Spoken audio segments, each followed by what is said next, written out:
Hi everyone, आप देख रहे हैं YT योर इंग्लिश शूटर। आपका अपना यूट्यूब चैनल है। मेरा नाम है अमन बहल और जल्दी से शुरू करेंगे YT की एडिटोरियल क्लास को। इस एडिटोरियल क्लास को इस तरीके से बनाया गया है कि आधे घंटे में अगर आप एक नॉन इंग्लिश बैकग्राउंड के स्टूडेंट रहे हैं जिसने पढ़ाई ना की हो अंग्रेजी में, तो आधे घंटे की इस क्लास के सहारे आप अपने आप को अपग्रेड कर सकते हैं इंग्लिश बैकग्राउंड वाले स्टूडेंट की तरह।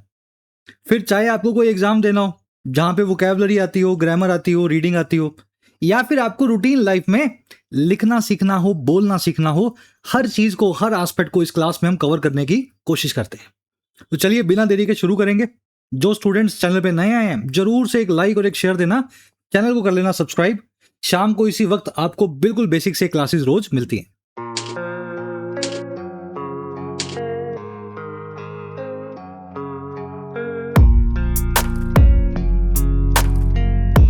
ऑलराइट, कह रहा है बिलेटेड वार्निंग। देखिए, वार्निंग यानी चेतावनी, धमकी, ये एक नाउन है। और ये बिलेटेड क्या होता है? ये वर्ड आप बहुत यूज करते हैं, बोलने लिखने में भी आता है। ऐसी चीज जो देरी से हो गई है, जो सुबह होनी थी 4 बजे लेकिन शाम को हो रही है 8 बजे, जो 10 दिन पहले होनी थी लेकिन हो रही है 20 दिन बाद। तो ऐसे कामों को जो देरी से होते हैं अंग्रेजी में बोला जाता है बिलेटेड। जैसे आप किसी को बधाई भी देते हो ना, अगर आपने वक्त पे नहीं दी, बर्थडे चला गया उस आदमी का, प्रमोशन हो गया, तो आप बोलते हो यार belated congratulations for your birthday या फॉर योर प्रमोशन। तो ये वर्ड बड़ा कॉमन सा है, इसको यूज करना सीखें। कह रहा है ऐसी ही एक वार्निंग सरकार से हमें मिली है लेकिन वो बहुत देरी से आई है। 2 महीना पहले जब ईरान वॉर शुरू हुई थी तभी ये वार्निंग मिल जानी चाहिए थी। चलिए टाइटल पैराग्राफ देखते हैं, क्या कहना चाह रहा है, वार्निंग क्या है। कह रहा है prime minister Narendra Modi suggestions to Indians imply a serious economic impact. कह रहा है हमारे जो पीएम साहब है ना, मोदी साहब, इनके जो सजेशंस हैं, अब ये क्या होते हैं? अंग्रेजी में सजेशन का, प्रपोजल का और एडवाइस का मतलब होता है सलाह, रिकमेंडेशन। कह रहा है इनके जो सुझाव हैं मोदी साहब के, सभी इंडियंस को, आम भारतीयों को, कह रहे ये इंप्लाई करते हैं, इशारा करते हैं। और किस चीज की तरफ? ये इशारा करते हैं एक ऐसे आर्थिक प्रभाव की तरफ, इंपैक्ट की तरफ, जो बड़ा सीरियस है, बड़ा गंभीर है। तो ये जो मोदी जी ने कहा है हल्के में लेने की जरूरत नहीं है। हाँ, लेकिन ये जरूर समझ में आया कि यही बातें इलेक्शन से 2 महीना पहले भी बताई जा सकती थी। शायद इलेक्शन की वजह से ये बातों को पहले रोक के रखा गया। तो बहुत सीरियस बातें हैं और इंपैक्ट भी इनका सीरियस होगा। चलिए, आर्टिकल का कॉन्टेक्स्ट आपको मिल गया होगा। 10-5 दिन पहले मोदी जी की जो वार्निंग्स आई थी कि भैया तेल का इस्तेमाल कम करो, फॉरेन ट्रैवल कम करो, वर्क फ्रॉम होम करो, गोल्ड मत खरीदो, तो ये वार्निंग जो है बड़ी सीरियस है, ऐसा ही कहना चाह रहा है। चलिए, सजेशन सब्जेक्ट है यहाँ पे, वर्ब है इसकी इंप्लाई। सजेशन यानी सुझाव, सुझाव क्या करते हैं? इंप्लाई करते हैं। इंप्लाई करना यानी इशारा करना, इंडिकेट करना। आसान भाषा में इंप्लाई को आप पॉइंट टू भी बोलते हैं। ये चीज पॉइंट टू करती है उसकी तरफ, तो पॉइंट टू की जगह इंप्लाई बोल दो। अच्छा और एडवांस वर्ड है अंग्रेजी में, ठीक है। चलो, अब एक बहुत अच्छा और शानदार सा कॉन्सेप्ट करवाऊंगा आपको। एग्जाम्स में भी उतना अप्लाई होता है और आपकी बोलने चलने वाली अंग्रेजी में भी उतना ही अप्लाई होता है। इन 3 वर्ब्स का खेल अंग्रेजी में सजेस्ट, प्रपोज और एडवाइस का। जैसे पहला सेंटेंस है, और मुझे आप इस सेंटेंस को पढ़ के बता सकते हो कि कहां पे कमी है। आई सजेस्टेड या proposed him to work harder. मैंने सजेस्ट किया या सुझाव दिया हिम को यानी उसको कि वो हार्ड वर्क करे। देखने में तो सेंटेंस बिल्कुल सही है, क्या गलती है इसमें? देखिए, जो स्ट्रक्चर बनाई है ना हमने, जो हम आज अक्सर बनाते हैं और इंडियंस तो खास करके बनाते हैं इस तरह की structure, I suggested him to go, नहीं नहीं, ये स्ट्रक्चर ही अंग्रेजी में गलत है। और किसके साथ? सजेस्ट वर्ब के साथ और प्रपोज वर्ब के साथ। सजेस्ट वर्ब के साथ और प्रपोज वर्ब के साथ। ये पहला सेंटेंस इसलिए गलत है क्योंकि आप ऐसा लिख ही नहीं सकते हैं आई सजेस्टेड हिम या आई सजेस्टेड यू या I suggested her to do something. ये जो स्ट्रक्चर बनती है ना, वो बनती है एडवाइस वर्ब के साथ, सजेस्ट के साथ नहीं बनती। आप ऐसा बोल सकते हैं I advised him to work hard. अब सवाल ये है कि सजेस्ट के साथ नहीं बनती तो क्या बनाएं, क्या लिखें सजेस्ट के साथ? तो देखो, ऐसा लिखेंगे आई सजेस्टेड या proposed that he should work hard. Direct indirect में, नरेशन में भी इसके क्वेश्चन आपको मिलेंगे। जो इंपेरेटिव सेंटेंसेस होते हैं जिसमें एडवाइस और सलाह दी गई होती है, वहां पे आप डायरेक्ट से इनडायरेक्ट बनाते हुए सजेस्ट और प्रपोज का इस्तेमाल करते हैं और फिर दैट लगा के नया क्लोज बनाते हैं। तो जो लोग बैंक की तैयारी कर रहे हैं एसएससी की, तो आपके नरेशन का ही टॉपिक है। तो आई सजेस्टेड या proposed that he should work hard.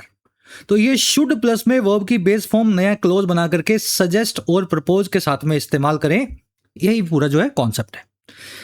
अब इसी कॉन्सेप्ट में आपको कभी कभी बीच में टू लगा करके मिलेगा जिसको सजेशन दिया गया, I suggested to him, I suggested to her, तो ये भी ठीक होता है, to him, to her, to them, जो भी लगाना चाहो आप लगा सकते हैं। चलिए, अब ये तो कॉन्सेप्ट आपने सीखा है ना, इसका एक और एडवांस्ड फॉर्म बता रहा हूं, कहीं मिल जाए तो ये मत सोचना कि सर ये तो बताया नहीं आपने। कभी कभी आपको सेंटेंस ऐसा मिलेगा, आई सजेस्टेड वर्किंग हार्ड, मैंने सजेस्ट किया हार्ड वर्क करना। यहां वो नहीं लिखा हुआ I suggested to him that he should work harder, ऐसा नहीं लिखा हुआ, मैंने लिखा आई सजेस्टेड वर्किंग हार्ड। ये सेंटेंस भी सही होगा, लेकिन ये कब सही होगा, जब आप सजेस्ट कर रहे हो अपने ही दोस्तों को, अपने ही घर वालों को, अपने ही रिश्तेदारों को कि आओ मिल करके हार्डवर्क करें। जब आप भी शामिल हैं उस सजेशन में जिसको दिया जा रहा है, आप बोलते हैं ना अपने दोस्तों से आओ यार थोड़ी मेहनत करते हैं, तो जब आप सबको ऐसा बोलते हो कि आओ यार चलो मूवी देखते हैं, आओ यार चलो नहा के आते हैं नदी में, तो तब आप जो है सजेस्ट वर्ब को इस तरीके से यूज कर सकते हो, आई suggested working harder, I suggested watching a movie. तो याद रखें, लास्ट वाला एक बड़ा अच्छा फॉर्म है जिसमें आप भी शामिल हैं, इंक्लूडिंग यू। वर्ब की आईएनजी फॉर्म सजेस्ट के बाद सीधे सीधे लग जाती है।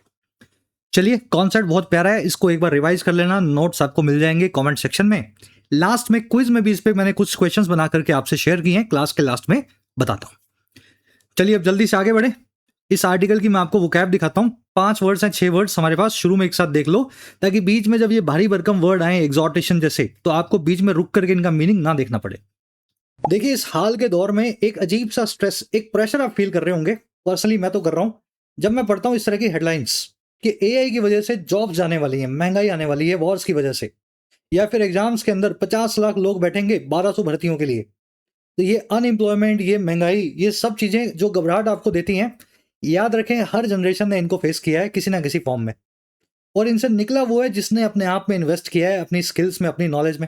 जो भी आपने पिछले 15 साल में सीखा या अगले 5 साल में सीखोगे, इस नॉलेज को और इसको प्रेजेंट करने की स्किल्स को आपको अच्छे से एक्वायर करना है। और प्रेजेंट करने का काम होता है, अंग्रेजी का ग्लोबल लैंग्वेज है, और इसी के लिए जरूर से YT ऐप को डाउनलोड करें। हमारा काम है आपको फ्यूचर रेडी करना, चाहे कोई एग्जाम देना चाह रहे हो या किसी कॉर्पोरेट में नौकरी करना चाह रहे हो। इंग्लिश में लिखने से लेकर के समझने तक, वोकैब से लेकर के ग्रामर तक, राइटिंग से लेकर के स्पीकिंग तक, हर एस्पेक्ट आपको इस ऐप के ऊपर जो है तैयार मिलेगा। इंग्लिश राइटिंग स्किल्स के कोर्स में आप एनरोल कर सकते हैं, बहुत ही कम फीस के अंदर 50-60 घंटे में आपका इंग्लिश का लिखने का, पढ़ने का पोर्शन जो है यहाँ से कवर हो जाएगा।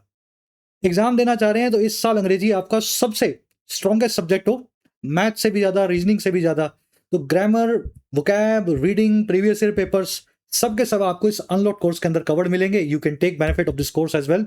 और सिविल सेवाओं वालों के लिए एक फुल फ्लेजेड पैकेज है हमारे पास, जिसमें आपको CSET से लेकर के ऑप्शनल आंसर राइटिंग तक ले करके जाते हैं हम। अंग्रेजी का पोर्शन आपका कवर होता है माइग्रेट करवा करके। चलिए, ऐप का लिंक आपको कमेंट सेक्शन में मिलेगा, प्ले स्टोर से इसको डाउनलोड करें जरूर से। और ये टीम का नंबर है, इस पे व्हाट्सएप करके किसी भी कोर्स से रिलेटेड आपका कोई इश्यू हो, आप हमारे साथ शेयर कर सकते हैं। आज ही अपने आप में इन्वेस्ट करें, ये सबसे बड़ी इन्वेस्टमेंट होगी आपकी इस एज के अंदर। पहला जो वर्ड है ना जी आज का, वो है वल्नरेबिलिटी। बहुत बार आता है वर्ड। वल्नरेबिलिटी का मतलब होता है कमजोरी। अब ये कैसी कमजोरी है भाई? ये शारीरिक या मानसिक कमजोरी नहीं है। ऐसा नहीं है आपके हाथ पांव में कुछ, समझ गए ना, कमजोर हो गए हो आप, चल नहीं पा रहे हो, फिर नहीं पा रहे हो, या दिमाग कमजोर है। ये वो कमजोरी है जो किसी स्पेशल कंडीशन में है आपके साथ। जैसे मैं आपका एग्जांपल देता हूं हर बार, लोहा जो है, लोहा वो वल्नरेबल होता है पानी के सामने, यानी वाटर के सामने। आप जो है, आपकी स्किन वो वल्नरेबल होती है धूप के सामने।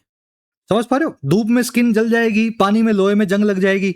तो जब किसी स्पेशल कंडीशन में आप कमजोर होते हैं, उस कमजोरी को बोला जाता है अंग्रेजी में vulnerability, the state of being weak और expose to. Children often show emotional vulnerability during difficult situations. बच्चे जो हैं अक्सर मानसिक कमजोरी दिखाएंगे, आपको शो करेंगे इमोशनल वल्नरेबिलिटी को डिफिकल्ट सिचुएशन के दौरान, मुश्किल हालात के दौरान। वल्नरेबिलिटी बड़ा कॉमन वर्ड है, इसका एक एडवांस फॉर्म बहुत बार आप यूज होता हुआ देखेंगे, ससेप्टेबिलिटी। ठीक है, ज्यादा जोर मत डालो दिमाग पे, एक एक वर्ड रटने की जरूरत नहीं है। जो लोग रीडिंग अगर आप रोज कर रहे हो ना, तो ये सब चीजें आपको ऑटोमेटिकली, नेचुरली आनी चाहिए। कोई भी वर्ड याद करने की जरूरत नहीं है, सुनते जाओ, पढ़ते जाओ, देखते जाओ, बोल करके देख लो। कोई वर्ड अगर ऐसा नया दिखा ना, दिमाग पे जब जोर डालोगे वर्ड को याद करने का, तो 2 याद करोगे और 4 भूल जाओगे जो पुराने आपने याद किए थे। ठीक है, रीडिंग को अपनी हैबिट बनाना है रोज का। तो ये वर्ड आर्टिकल में आज वल्नरेबिलिटी आएगा, ससेप्टिबिलिटी इसका सिनोनिम है। एक और वर्ड आप आज की क्लास में देखेंगे, मिटिगेट। ये देख रहे हो आप, ये गिर रहे थे सब, इस भाई साहब ने क्या किया, बीच में हाथ लगा दिया और इससे क्या हुआ, आगे का मामला जो है वो बच गया। तो जब भी कोई खराब सिचुएशन होती है, वहां पे आप उसकी गंभीरता को कम करने के लिए, उसकी सिवेरिटी को कम करने के लिए, संगीनता को कम करने के लिए जब कुछ काम करते हैं तो आप मिटिगेट करते हैं। आसान भाषा में मिटिगेट का मतलब होता है किसी चीज को, किसी आपदा को, विपत्ति को शांत करना, उसको माइल्ड बनाना। Regular exercise can mitigate stress. हर रोज का जो व्यायाम है, कसरत है, वो आपकी स्ट्रेस को कम कर सकता है। चलिए यूज करके देख लिया आपने, बड़ा आसान वर्ड है। इसके सिनोनिम बड़े अच्छे हैं, जैसे एक सिनोनिम है इसका एमिलियरेट, एक सिनोनिम है इसका एलिविएट, एस्यूएज, पैसिफाई, और भी हैं जैसे मॉलिफाई। ठीक है, तो ये कॉमन अच्छे इसके सिनोनिम है, जरूर याद रखें। मिटिगेट का बिल्कुल उल्टा होता है एग्रावेट, चीजों को बद से बदतर बनाना। ये वर्ड भी आज की क्लास में आप देखेंगे। चलिए अगला वर्ड, मिटिगेट एग्रावेट देख लिया ना, एक दूसरे के उल्टे हैं ये। अगला जो वर्ड आएगा वो आएगा स्टेम फ्रॉम। देखिए अंग्रेजी में स्टेम वर्ड का मतलब होता है जड़, रूट, या फिर रूट का भी जो वो वाला पोर्शन जो जमीन के अंदर जाता है, जड़ का वो पोर्शन, और पानी बटोरता है या है ना न्यूट्रिएंट्स को बटोरता है, उसको स्टेम बोलते हैं। तो स्टेम फ्रॉम करना क्या होगा, अगर कोई चीज स्टेम फ्रॉम कर रही है ना, तो वो अपनी जड़ें पकड़ रही है किसी दूसरी चीज से, निकल करके आ रही है, उससे पैदा हो रही है, उत्पन्न हो रही है। जैसे most misunderstandings stem from poor communication. ज्यादातर जो गलत फहमियां हैं, मिसअंडरस्टैंडिंग है, अब ये वर्ड भी देख लेना, गलत फहमी के लिए यूज होता है। वो निकल करके आती हैं, उत्पन्न होती हैं, पैदा होती हैं, अपनी जड़ें निकालती हैं खराब कम्युनिकेशन से या पुअर बातचीत से। चलिए ये स्टेम फ्रॉम एक फ्रेजल वर्ब है, इसका एक सिनोनिमस फ्रेजल वर्ब होता है एमिनेट फ्रॉम। जब कली यानी बड जब फूटती है ना पहली बार, तो एमिनेट करती है। तो जड़ से पौधा निकलता है और बड से जो है फूल निकलता है। ठीक है, तो स्टेम फ्रॉम पौधे के लिए, एमिनेट फ्रॉम कली के लिए, बात वही है, पेड़ों से निकाला गया इस फ्रेजल वर्ब को, स्टेम फ्रॉम को। चलिए एक और वर्ड आएगा आज की क्लास में, अगला है जी टर्बुलेंस। अगर कभी फ्लाइट वगैरह में आपने ट्रेवल किया हो या कभी करोगे, नहीं भी किया हो तो कई बार आपको याद ऐसा आएगा कि फ्लाइट हवा में तेजी से हिल रही है, आपको डर भी लगेगा, और कैप्टन जो है अपने वॉकी टॉकी में अनाउंस करेगा कि एयर टर्बुलेंस है। अब ये टर्बुलेंस क्या होता है, ये एक ट्रबल होती है मूवमेंट में या डिस्टर्बेंस होती है। हिंदी में इसको बोलते हैं केओस, या हिंदी तो नहीं है ये, वोलेटिलिटी थोड़ी आसान इंग्लिश है, हिंदी में इसको बोलते हैं डिस्टर्बेंस, है ना, उथल पुथल बोल दो इसको, अस्थिरता बोल दो। तो ये टर्बुलेंस वर्ड, उथल पुथल वर्ड आज की क्लास में आप देखेंगे। केओस इसका बड़ा अच्छा सिनोनिम है, वोलेटिलिटी भी इसको बोला जा सकता है।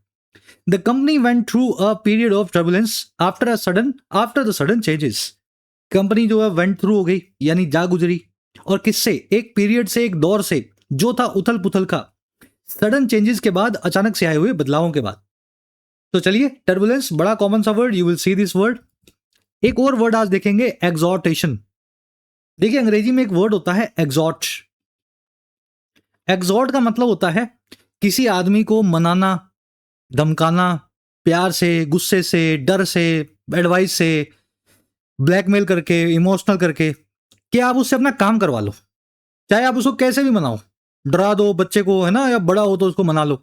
तो एग्जॉर्ट से आपने एग्जॉर्टेशन नाम का नाउन बनाया गया है। इसको हिंदी में बोल सकते हैं जोरदार आग्रह करना, बस पीछे ही पड़ जाना, नहीं नहीं नहीं करना ही पड़ेगा। तो ये वर्ड भी आर्टिकल में आ जाएगा। हर exhortation inspired everyone to work harder. उसका जो जोरदार आग्रह था, जो उसका इंकरेजमेंट था, और किसके लिए, वर्क हार्ड करने के लिए, उसने इंस्पायर किया हर एक को, यानी प्रेरित किया उसके एग्जॉर्टेशन से, हर आदमी वर्क हार्ड करने लगा। अब ये एग्जॉर्टेशन थोड़ा सा कम यूज होने वाला वर्ड है, इसको आसान भाषा में अंग्रेजी में आप बोलते हैं परसुएशन। ठीक है, किसी को मना लो किसी काम के लिए तो परसुएड कर दिया आपने, परसुएशन का इस्तेमाल किया। चलिए हो गए 5 वर्ड। लास्ट एक और वर्ड है कॉनंड्रम। मैं इस पे ज्यादा टाइम नहीं लगाऊंगा क्योंकि ये रोज ही आ रहा है आजकल, इसके सिनोनिम आ रहे हैं। कॉनंड्रम का मतलब होता है पेचीदा समस्या या उलझन। जैसे पहले मुर्गी आई है, पहले अंडा आया, अब इसका कोई सवाल का कोई जवाब नहीं है। वैसे तो पहले मुर्गी आई होगी ऑफकोर्स, तभी वहां से अंडा निकलेगा, लेकिन मुर्गी भी कहां से आई। तो ऐसी समस्याओं को अंग्रेजी में कॉनंड्रम बोलते हैं, और इसी के लिए एक अच्छा सिनोनिम है प्रेडिकामेंट। तो कभी डिलेमा आ जाता है किसी क्लास में, कॉन्ट्री आ जाता है, आज प्रेडिकामेंट आ गया, कभी कॉनंड्रम आ जाता है। तो ये सारे एक दूसरे के सिनोनिम है। धर्म संकट भी बोल देते हैं इनको आसान भाषा में। तो ये वर्ड आप आर्टिकल में आज देखेंगे। चलिए शुरू करें अब आर्टिकल को। एक समरी आपको दे देता हूं छोटी सी, आपको पता लग जाए आर्टिकल किस बारे में लिखा हुआ है। देखिए आर्टिकल ये कहता है कि मोदी जी ने बोला 10 दिन पहले कि हमें ये सब काम करने हैं, हमें बाहर घूमने नहीं जाना है, गोल्ड नहीं खरीदना है, ये सब कह रहे। लेकिन ये सब काम तो हमें तभी शुरू कर देने थे जब मार्च में हमला हुआ था यूएस का ईरान पे। स्ट्रेट ऑफ हॉर्मुज तो 28 फरवरी से बंद है, लेकिन बीच में आ गए इलेक्शन, तो सरकार की भी मजबूरियां थी। इलेक्शन हार जाती है अगर सरकार ये बातें करती इलेक्शन से पहले। लेकिन इससे हुआ क्या, इलेक्शन तो सरकार जीत गई लेकिन आम आदमी गया है हार। 2 महीना पहले से ही हमने अपने पेट्रोल के बजट में कटौती की होती तो आज ये हालत ना होती जो आगे हम देखने वाले हैं। तो कह रहे ये वार्निंग आई है, बहुत बिलेटेड है, 3 महीना 70 दिन लेट है। ये पहले दिन ही दे देनी थी आपको कि भाई साहब बुरी हालत है, वर्क फ्रॉम होम कर लो, पेट्रोल का इस्तेमाल कम कर लो, गोल्ड को कम खरीद लो। नहीं तो अभी कल मोदी जी का बयान आया ना, परसों आया कल आया कि भारत जो है 10 साल पूरा आप पीछे जा सकता है गरीबी के मामले में। तो कह रहा है ये इतना गंभीर मामला था, 70 दिन तक क्यों उसके ऊपर पांव रख के बैठे रहे। तो बस इसी चीज को बताया गया इस आर्टिकल में। आर्टिकल की टोन आपको खुद पकड़नी है क्योंकि टोन पे क्वेश्चंस आते हैं आजकल। तो क्लास के लास्ट में मैंने क्वेश्चन टोन का डाल दिया है, आराम से पढ़ो, फिर उस क्वेश्चन को वहां पे सॉल्व करना, ठीक है। चलो जी, फर्स्ट पैराग्राफ। वीडियो को पॉज करके एक बार इसको खुद से रीडिंग दो और देखो आप कितना इसका मीनिंग निकाल सकते हो, फिर अपने मिलके पढ़ेंगे।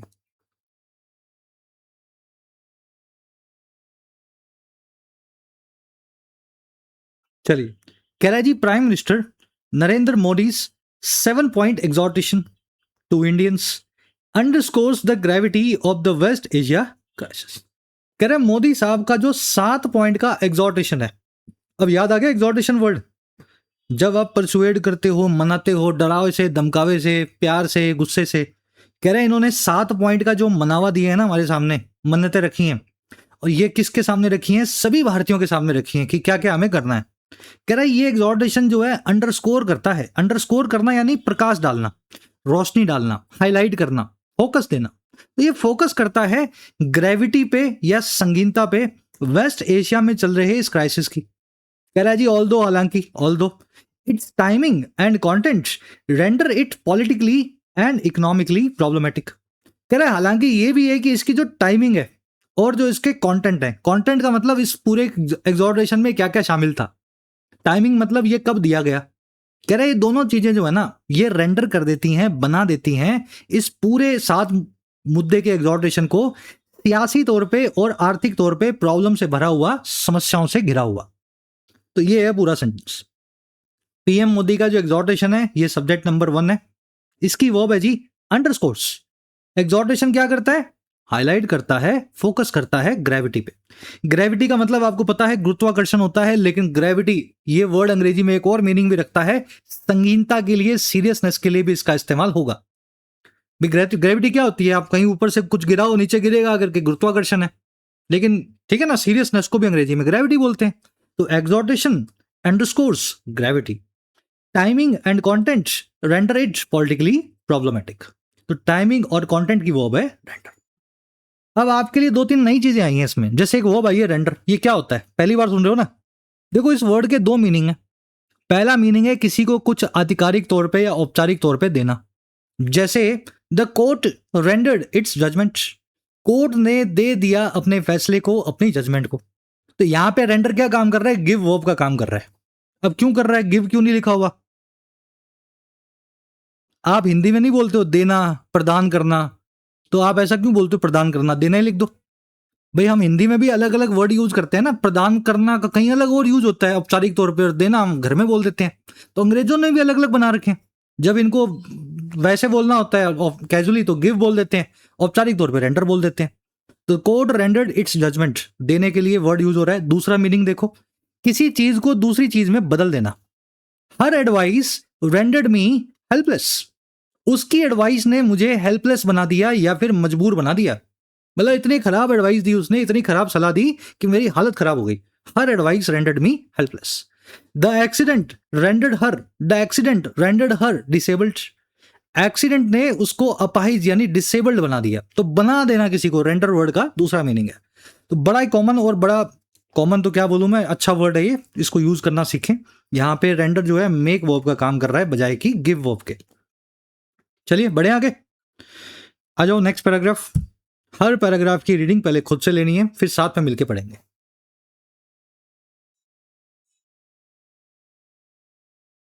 चलिए, आपके पास तो पूरा कंट्रोल्स हैं, जितना चाहें वीडियो को आप अपलोड जो है रोक सकते हैं, स्टॉप कर सकते हैं। कह रहा है जी, while urging citizens to work from home and curtail fuel consumption.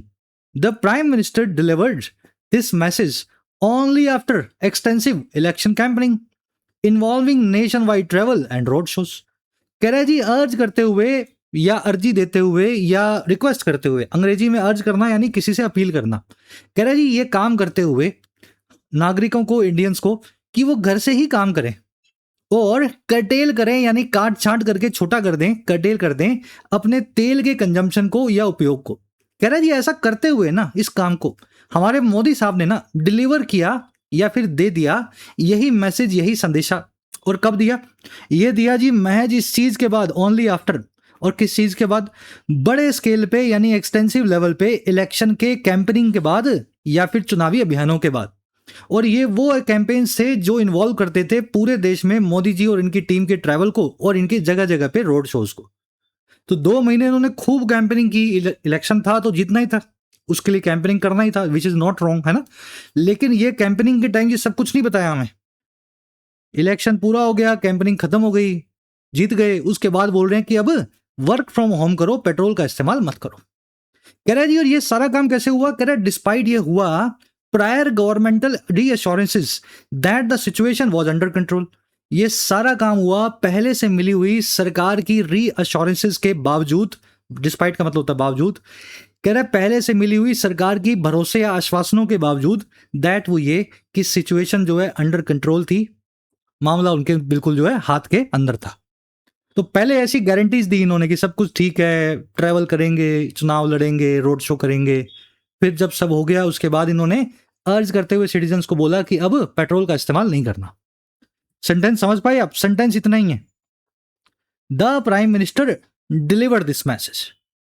Sentence इतना ही है, प्राइम मिनिस्टर ने डिलीवर किया ये मैसेज। अब कैसे किया? अर्ज करते हुए किया सिटीजन्स को कि वो घर से काम करें और कर्टेल करें यानी छोटा करें, कम करें अपने फ्यूल के कंजम्पशन को। और कब किया? ये कब किया? इस घटना के बाद ही जाकर के किया। घटना थी जब इन्होंने बड़े सारे रोड शो जो थे करने वाले वो इन्होंने कर दिए इलेक्शन के दौरान। और ये कैसे किया? ये सारा काम किया इन्होंने बावजूद उन सारी आश्वासनों के, गारंटीज के जो पहले सरकार देती आई थी कि सब कुछ, सारी सिचुएशन इनके हाथ में है, कोई भी चीज में घबराने की जरूरत नहीं है। तो ये ऐसे 3-4 एडवर्बियल फ्रेज लगे हुए हैं। ये अगर क्लैरिटी आप देख पाओ तो मजा आ जाए आपको, बोलने, लिखने, पढ़ने में हर जगह अंग्रेजी। ये ऐसे ही बनते हैं सेंटेंस, ठीक है। पीएम मोदी की वर्ब है डिलीवर्ड, वर्ब की second form past indefinite tense. Urging यहाँ पे प्रेजेंट पार्टिसिपल फ्रेज बना रहा है, साइमल्टेनियस एक्शन बता रहा है। जब मोदी जी ने डिलीवर किया तो वो क्या अर्ज कर रहे थे? कर्टेल करना, कांट चांट करना, छोटा करना। सिचुएशन की वर्ब है पॉज। कह रहा है जी, the refusal to raise petrol and diesel prices spared citizens hardship या एडिशनल हार्डशिप। कह रहा है इनका जो रिफ्यूजल था ना मोदी जी का कि ये रेज ही नहीं करेंगे। रिफ्यूजल क्या होता है? मनाही। कह रहा है इनकी जो मनाही थी कि रेज नहीं करेंगे या बढ़ाएंगे नहीं पेट्रोल और डीजल के दामों को, इन मनाही ने बचा लिया, शुक्र है भगवान का, स्पेयर कर दिया आम आदमी को और ज्यादा हार्डशिप से या फिर परेशानी से। हार्डशिप क्या होती है? फ्रेंडशिप यानी दोस्ती की अवस्था, हार्डशिप यानी कठिनाई की अवस्था। तो ये जो उन्होंने मना कर दिया ना मोदी जी ने कि भैया 3 रुपए बढ़ाएंगे, पहले तो बोला बढ़ाएंगे नहीं, फिर बोला 3 रुपए बढ़ा देंगे, 3-4 रुपए। तो इससे क्या बड़ा अच्छा हुआ, इसने बचा लिया है, स्पेयर कर दिया है आम आदमी को और ज्यादा परेशानी से। कह रहा है लेकिन but it simultaneously diluted the urgency of reducing consumption. लेकिन इस चीज ने साथ साथ, साइमल्टेनियसली साथ साथ डाइल्यूट कर दिया या फिर सांद्रता को, इंटेंसिटी को, तीव्रता को कम कर दिया। और किसकी? उस अर्जेंसी की, उस इमरजेंसी की या उस नीड की जो जरूरत थी हमारे रिड्यूस करने की कंजम्पशन को। तो सरकार जब यूं बोलती है ना पेट्रोल के दाम नहीं बढ़ाएंगे, फिर बोलती है चलो बढ़ाएंगे, 3 रुपए बढ़ाएंगे, तो इससे क्या होता है, लोगों को लगता है जी खूब होगा इनके पास, भर भर के रखा हुआ है इन्होंने साल 2 साल का, तो नहीं बढ़ा रहे। इंटरनेशनल मार्केट में तो डबल हो चुके हैं दाम, $70 पर बैरल से आज $115-117 पर बैरल है। ऑलमोस्ट जो है 60-70% पेट्रोल का दाम बढ़ चुका है क्रूड का। तो कह रहा है ये जो मना कर रहे हैं बार बार कि हम नहीं बढ़ाएंगे, इससे लोगों को मजा तो जरूर आया, फायदा तो मिला, लेकिन इससे साथ साथ लोगों को ये मैसेज भी मिला कि पेट्रोल वगैरह जो है इस्तेमाल करो जितना कर सकते हो, कोई अर्जेंसी नहीं है इसके कंजम्पशन को कम करने की। कह रहा है जी thereby suggesting that a post election fuel hike may be imminent. और ये सारा काम इस प्रकार से हुआ, सजेस्ट करते हुआ दैट ये कि इलेक्शन के बाद में फ्यूल की एक हाइक जो है, पेट्रोल के जो दामों में इजाफा जो है वो इमिनेंट है, सर पे मंडरा रहा है, अप्रोच कर रहा है। तो हर आदमी को पता था ये अभी नहीं बढ़ा रहे, चुनाव हो जाने दो फिर बढ़ाएंगे। तो ये सारा काम इन्होंने सजेस्ट करते हुए किया, ये इशारा करते हुए किया कि अभी आएगा आपका नंबर, बढ़ाएंगे, थोड़ा टाइम हमें दे दो। चलिए, सेंटेंस बड़ा टेढ़ा मेढ़ा बना हुआ है और मजा आना चाहिए जब भी ऐसा सेंटेंस दिखे। कुछ नया ही सीख रहे हो ना, सीधे सीधे तो पढ़ ही लेते हो आप। रिफ्यूजल की वर्ब है स्पेयर। स्पेयर का मतलब होता है बचाना किसी को, किसी चीज से। जैसे मैं आपको बोलूं यार ये टेंशन से मुझे दूर रखो, मेरे को टेंशन मत दो, तो मैं बोलूंगा स्पेयर मी दिस टेंशन। ऐसे बनता है स्ट्रक्चर ये। तो ये जो रिफ्यूजल था इसने स्पेयर किया सिटीजन्स को हार्डशिप से। ठीक है, तो किसी को भी अपने बोलते हैं ना माफी दे भाई, मुझे माफी दे, ये नहीं चाहिए मुझे, तो स्पेयर मी फ्रॉम दिस या स्पेयर मी दिस। चलिए, इट की वर्ब है डाइल्यूटेड। डाइल्यूट का मतलब होता है तीव्रता को कम करना। दूध में पानी मिलाना भी डाइल्यूशन कहलाता है। साइमल्टेनियसली एक एडवर्ब है, इसका मतलब होता है साथ साथ। सजेस्ट के बाद में आप दैट लगा करके पूरा क्लोज बनाते हैं। ऑलरेडी ये कॉन्सेप्ट मैं आपको सिखा चुका हूं। सजेस्ट मिले, प्रपोज मिले तो चुपचाप दैट लगा करके पूरा क्लोज आपको लिख देना चाहिए। ठीक है, बढ़े आगे। चलो, इमिनेंट। इमिनेंट का मतलब होता है जो चीज सर पे मंडरा रही हो, जो होनी होनी हो, जिसको टाला ना जा सकता हो, जो अप्रोचिंग हो। और इमिनेंट के लिए एक अच्छी फ्रेजल वर्ब अंग्रेजी में या फ्रेज है इन द ऑफिंग। याद रखना इस फ्रेजल वर्ब को। ये समंदर है और ये किनारा है, आप यहां खड़े हो, दूर एक जहाज दिख रहा है आपको, और इतना दूर है कि आप उसके तक पहुंच नहीं सकते, नाव लेके भी नहीं जा सकते, बहुत दूर है, लेकिन पता है आपको ये जहाज है और आएगा, किनारे की तरफ ही बढ़ रहा है। तो ये जो दूर का एरिया होता है ना, जहां पहुंच नहीं पाते हो, सिर्फ देख पाते हो समंदर में क्षितिज को, उसको अंग्रेजी में बोलते हैं ऑफिंग। अब बता दो इन द ऑफिंग क्या है? ऐसी चीज जो दूर भविष्य में दिख रही है, बस होने वाली है, होगी, बस अभी थोड़ी दूर है ना, इन द ऑफिंग। चलिए अगला सेंटेंस देखते हैं। एक कॉन्सेप्ट भी आपको करवा दे उससे पहले। देखो ये कॉन्सेप्ट डिस्पाइट वाला है ना, मैंने 4 या 5 बार करवा दिया पिछले 3 महीने में, और मैं एक्सपेक्ट कर रहा हूं कि जो लोग स्टूडेंट्स क्लास में रेगुलर हैं इसको अच्छे से पकड़ लेंगे। अंग्रेजी में डिस्पाइट का मतलब होता है बावजूद, और अंग्रेजी में ऑल्दो का मतलब भी होता है बावजूद, लेकिन फर्क है इन दोनों में। डिस्पाइट एक प्रेपोजिशन है, ऑल्दो एक कंजंक्शन है। प्रेपोजिशन अपने बाद में नाउन लेती है, कंजंक्शन अपने बाद में सब्जेक्ट वर्ब का पेयर लेती है जिसको क्लोज बोलते हैं। तो डिस्पाइट का मतलब होता है बावजूद इस चीज के, और ऑल्दो का मतलब होता है बावजूद इस पूरी बात के। समझ पा रहे हो? चलो मैं यूज करके दिखाता हूं। Despite inflation was rising, consumption increased. बावजूद इन्फ्लेशन राइज कर रहा था, कंजम्पशन जो है बढ़ गया। हिंदी में ठीक है, अंग्रेजी में गलत है सेंटेंस। क्यों? बावजूद इन्फ्लेशन राइज नहीं कर रहा था, बावजूद बावजूद इस बात के कि इन्फ्लेशन राइज कर रहा था। ये बात जो है पूरी लिखी गई है सब्जेक्ट वर्ब के पेयर में, इन्फ्लेशन है सब्जेक्ट, वॉज राइजिंग है इसकी वर्ब। तो ये पूरा आपको टेक्निकली या मीनिंग से पकड़ना होगा और देखना होगा कि बावजूद वाला मीनिंग कौन सा चाहिए। बावजूद इस बात के वाला मीनिंग चाहिए, सब्जेक्ट वर्ब अलग से दिख रहा है, तो फिर ऑल्दो का इस्तेमाल करो, यहां डिस्पाइट से काम नहीं चलेगा। तो although inflation was rising, consumption increased. एक और सेंटेंस देखो, although working hard he failed the exam. बावजूद हार्डवर्क करने के उसने एग्जाम को फेल किया।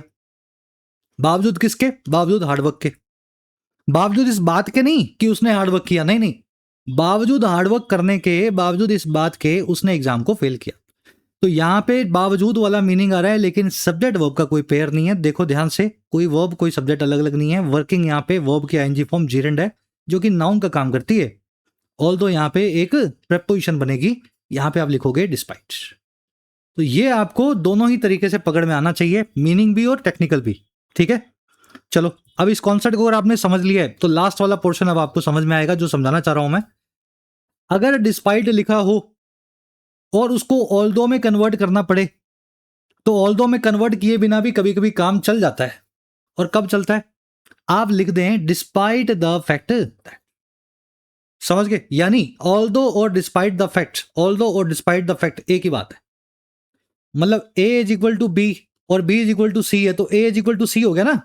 वैसा ही है ये, डिस्पाइट द फैक्ट दैट जो है वो ऑल्दो के बराबर है। अगर आप इसको ऐसे समझना चाहें तो ऐसे समझ ले। तो ये जो फर्स्ट केस था इसमें डिस्पाइट की जगह ऑल्दो लगाया था, आप इसको ऑल्दो की बजाय ऐसा भी लिख सकते थे, डिस्पाइट द फैक्ट। क्लियर है? चलिए लास्ट के 2 क्वेश्चंस आपको मैं होमवर्क दे रहा हूं, क्लास वर्क की समझो इनको। यहां लगा है ऑल्दो और यहां लगा है डिस्पाइट। हो सकता है ये सही भी हो सकता है गलत भी हो, अपने आप से अपने विवेक से इनको ट्राई दो और देखो है ना पकड़ पा रहे हो या नहीं। कमेंट्स में डालना गलत या होगा सही होगा, आपको जरूर से कमेंट्स में रिप्लाई करेंगे। चलिए नेक्स्ट पैराग्राफ लास्ट है ये, फटाफट इसको फिनिश करो।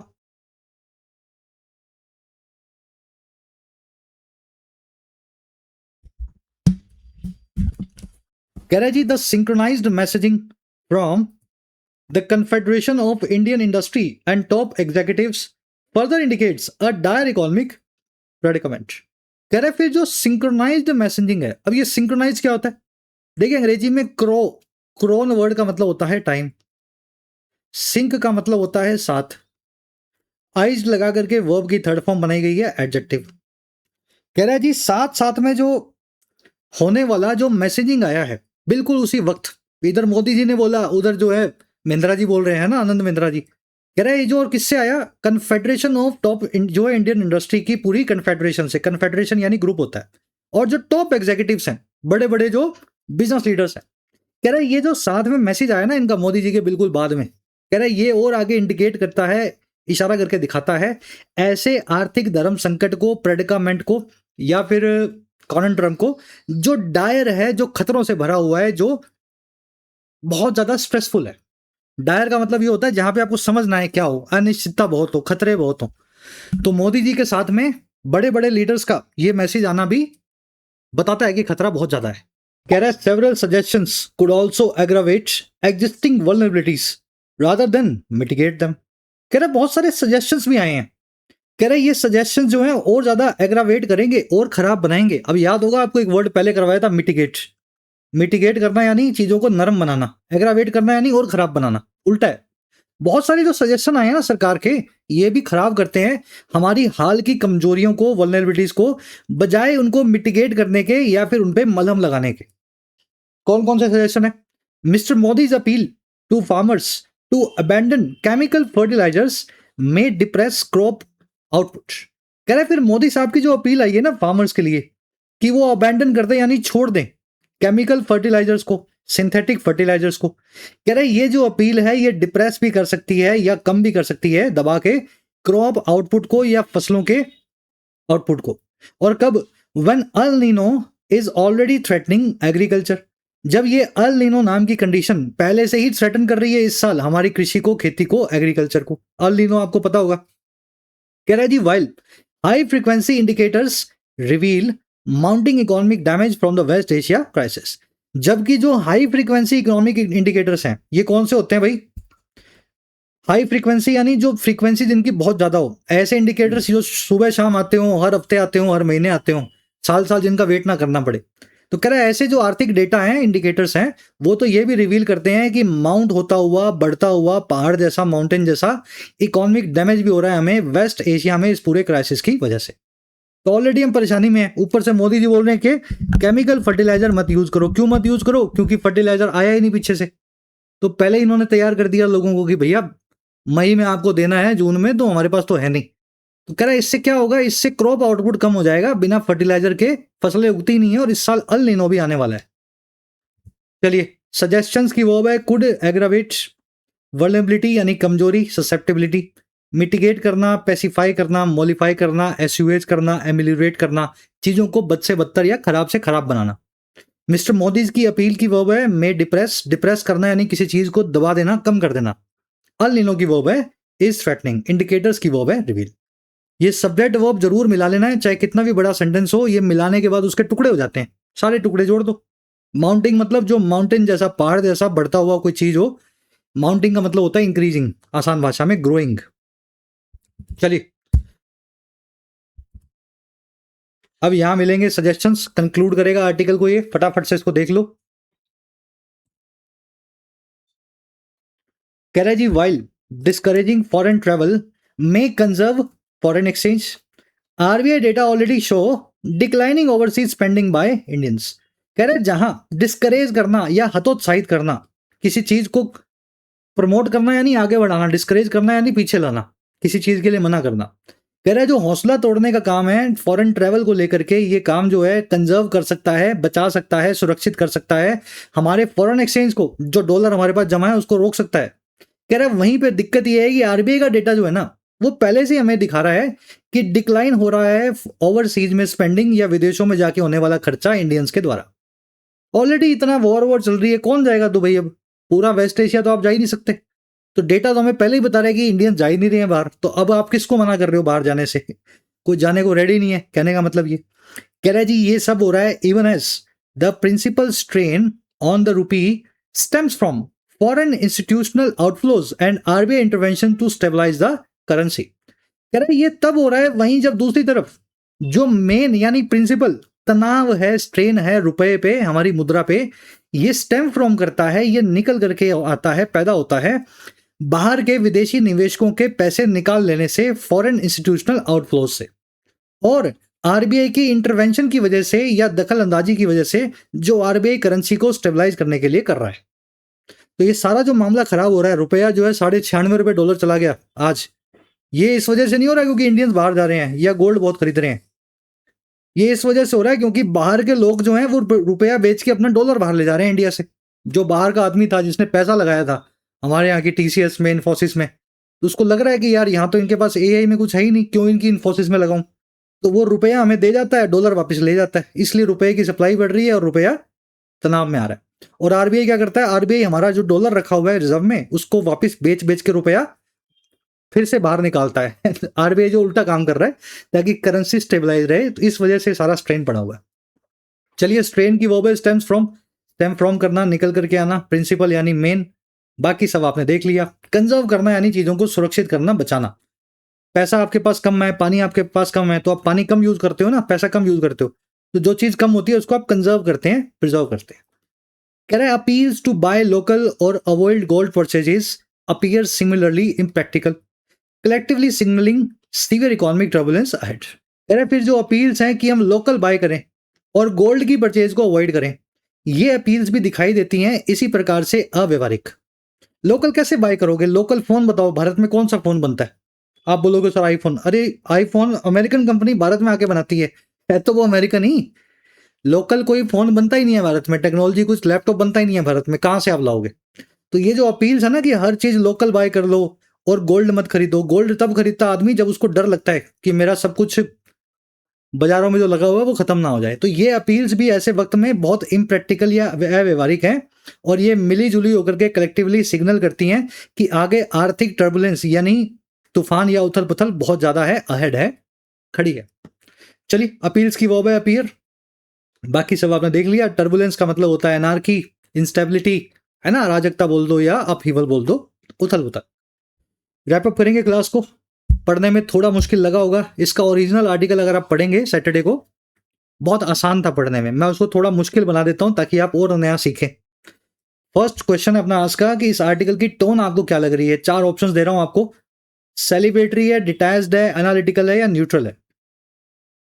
सेलिब्रेटरी यानी जिसमें सेलिब्रेशन हो, तो कोई सेलिब्रेशन का काम यहां पे नहीं हो। न्यूट्रल यानी जिसमें कुछ लेना देना ना हो, ऐसा तो कुछ भी नहीं है, यहाँ तो इंडियंस के लिए बड़ा खतरा है, न्यूट्रल तो हम हो नहीं सकते।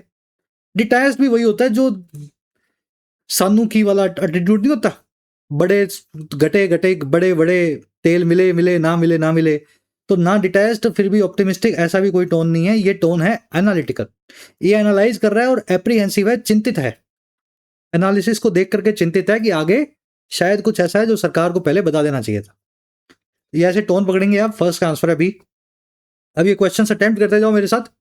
कह रहा है जी पैसेज सजेस्ट करता है कि जो रिकमेंडेशन थी केमिकल फर्टिलाइजर्स को अबैंडन करने की, ये रिकमेंडेशन खराब हो सकती है, काउंटर प्रोडक्टिव हो सकती है। क्यों केमिकल अगर यूज ना करें, फर्टिलाइजर यानी खाद को, केमिकल खाद को यूज ना करें तो हमारे लिए नुकसानदेह हो सकता है, ऐसा क्यों? सिंपली क्योंकि नॉन केमिकल फर्टिलाइजर जो ऑर्गेनिक फर्टिलाइजर हैं वो इतने सारे होते ही नहीं है, बहुत महंगे होते हैं, बाजार में 4 गुना दाम होता होगा उनका। और वैसे ही एग्रीकल्चर जो है इस साल क्लाइमेटिक डिस्ट्रप्शंस की वजह से, अल नीनो की वजह से एग्रीकल्चर जो है खतरे में है। तो ऐसे वक्त में तो हमें खूब फर्टिलाइजर चाहिए। तो ये चीज जो है ना, इनका कहना, ये काउंटर प्रोडक्टिव है, हमारे लिए खतरनाक है। मोदी जी का ये suggestion. Agriculture productivity is already vulnerable due to climatic disruptions. चलिए, फर्स्ट का आंसर भी बी बन गया और सेकंड का आंसर भी बी बन गया। आ जाओ थर्ड पे। कह रहा है जी, ये पैसेज मोस्ट स्ट्रांगली इंप्लाई करता है कि सरकार की मैसेजिंग इलेक्शन के पहले क्या थी। सरकार ने इलेक्शन के पहले जो रवैया दिखाया, जो रुख दिखाया, वो किस प्रकार का था? क्या सजेस्ट करता है? ये सजेस्ट करता है जी, सरकार इलेक्शन से पहले सब जानती थी लेकिन कुछ बोल नहीं पा रही थी, मजबूर थी, इलेक्शन का मामला था, इनकंसिस्टेंट थी ये सरकार की मैसेजिंग पुराने वाली इकोनॉमिक जो सिचुएशन है उसकी सिवियरिटी के हिसाब से। जितना गंभीर मामला था उतना इन्होंने बताया नहीं, है ना, वेट किया इन्होंने 30 अप्रैल का। चलिए, थर्ड का आंसर है सी। अब कुछ क्वेश्चंस हैं आपके सामने, मैं चाहता हूं ये खुद से आप सॉल्व करें और मुझे भरोसा है कर भी लेंगे। इन द ऑफिंग, ये बड़े अच्छे से फ्रेजल वर्ब करवाई थी आपको। ऑफिंग याद है, वो दूर का समंदर जहां तक आप पहुंच नहीं सकते हैं लेकिन आपको पता है वो जहाज वहां है तो यहां आएगा, है ना, offing, in the offing. Emanate from, ये करवाया था आपको कली के खिलने से। एमिल्यूरेट का एंटोनिम पूछा है, सिनोनिम नहीं, एंटोनिम पूछा है, मिटिगेट, एग्रावेट या पैसिफाई। और लास्ट में 2 एरर्स मिलेंगी, जो 2 कॉन्सेप्ट्स आपने सीखे उनको अप्लाई कर लेना। 4 से लेकर के 8 तक 5 क्वेश्चंस के आंसर फर्स्ट कमेंट में डाल रहे हैं, आराम से वहां से चेक करें और आउट ऑफ 8 कितने मार्क्स मिले जरूर से हमें शेयर करना। कमेंट सेक्शन खुला हुआ है, आपके सारे कमेंट्स को मैं पढ़ने की कोशिश करता हूं, तो you are welcome with your comments. Until then, कल आपसे मुलाकात होगी। अब रेगुलर रहेंगे इस पूरा वीक क्लासेस में। Signing out.